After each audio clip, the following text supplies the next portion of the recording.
মা, তুমি কেমন আছো? আমার পোষা বিড়াল খুঞ্চু, সে কেমন আছে? সে রাত্রিরে কার পাশে শোয়? দুপুরে যেন আলী সাহেবদের বাগানে না যায়। মা, ঝিঙে মাচায় ফুল এসেছে। তুলিকে আমার ডুরে শাড়িটা পরতে বলো, আঁচলের ফেসোটা যেন সেলাই করে নেয়। তুলিকে কত মেরেছি, আর কোনোদিনও মারবো না। আমি ভালো আছি, আমার জন্য চিন্তা করো না। মা, মা, তোমাদের ঘরের চালে নতুন খড় দিয়েছো? এবারে বৃষ্টি হয়েছে খুব। তরফদার বাবুদের পুকুরটা কি ভেসে গেছে? কালু ভুলুরা মাছ পেয়েছে কিছু?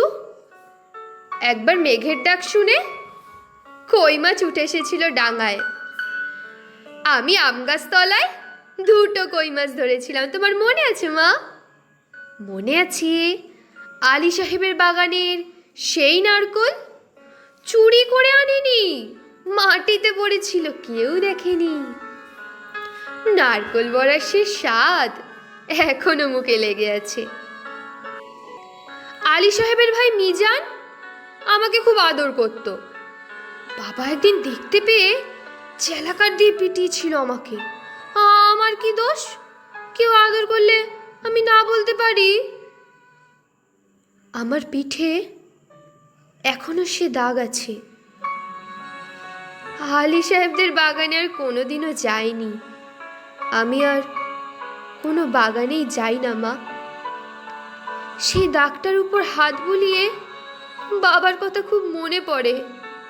বাবার জন্য খুব কষ্ট হয়। আমি ভালো আছি, খুব ভালো আছি।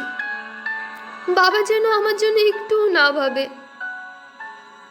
তুলি কি এখনো ভূতের ভয় পায় মা?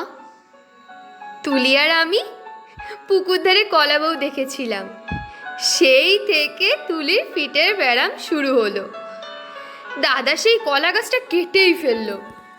আমি কিন্তু ভয় পাইনি, তুলিকে কত খেপিয়েছি।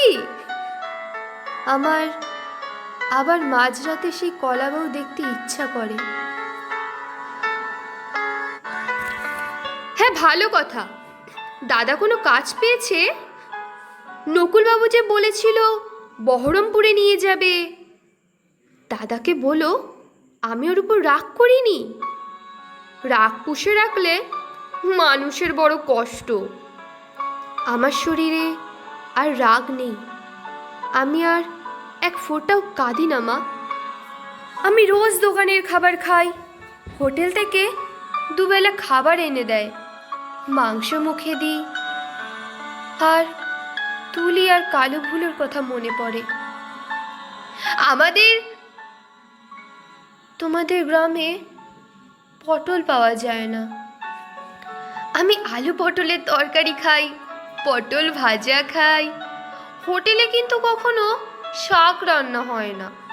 পুকুর পাড় থেকে আমি আর তুলি কলমি শাক আনতাম, কি ভালো কি ভালো, বিনা পয়সায়। কোনোদিন আর কলমি শাক আমার ভাগ্যে জুটবে না। জোর হাওয়া দিলে তাল গাছের পাতা সরসর করে, ঠিক বৃষ্টির মতো শব্দ হয়। এই ভাদ্র মাসে তাল পাকে, ঢিপ ঢিপ করে তাল পড়ে।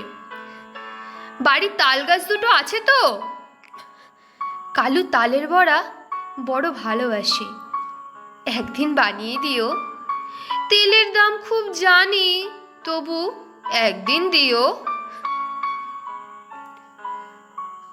আমাকে বিক্রি করে ৬,০০০ টাকা পেয়েছিলে, তা দিয়ে একটা গরু কেনা হয়েছে তো। সেই গরুটা ভালো দুধ দেয়।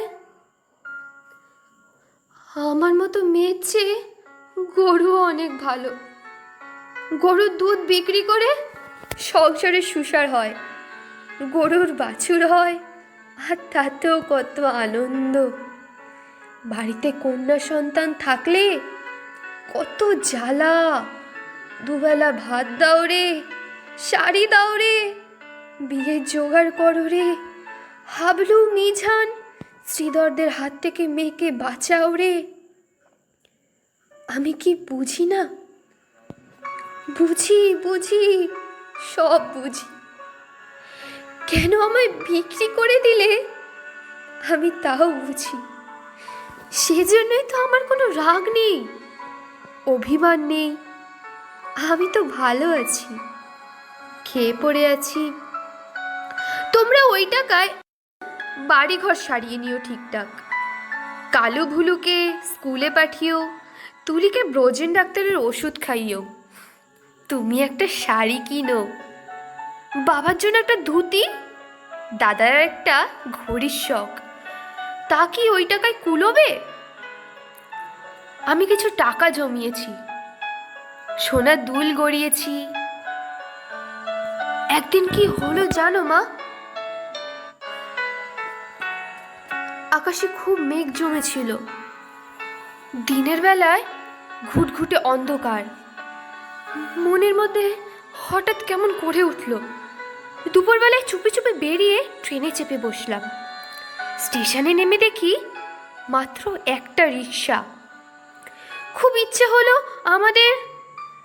তোমাদের পুকুরটা দেখে আসি। রথতলার মোড়ে আসতেই কারা যেন চেঁচিয়ে উঠল, কে যায়, কে যায়? দেখি যে হাবলু শ্রীধরের সঙ্গে তাস খেলছে দাদা। আমাকে বলল, হারামজাদি, কেন ফিরে এসেছিস? আমি বললাম, ফিরে আসেনি গো, থাকতেও আসিনি, একবার শুধু দেখতে এসেছি। হাবুল বলল, এটা একটা বেবুস্য। কি করে জানলো বলো তো? তা কি আমার গায়ে লেখা আছে? আর একটা ছেলে, চিনি না, বলল, ছি ছি ছি, গায়ের বদনাম।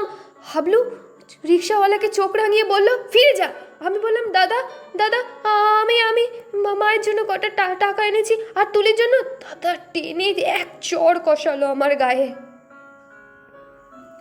আমাকে বিক্রির টাকা, হকের টাকা, আর আমার রোজগারের টাকা নোংরা টাকা। সেই টাকা বাপের টাকা, ছোবে না দাদা, সেই টাকা ছোবে না। ছিনিয়ে নিল শ্রীধর, আমাকেও দূর দূর করে তাড়িয়ে দিল। আমি তবু দাদার উপর রাগ করিনি, দাদা তো ঠিকই করেছে।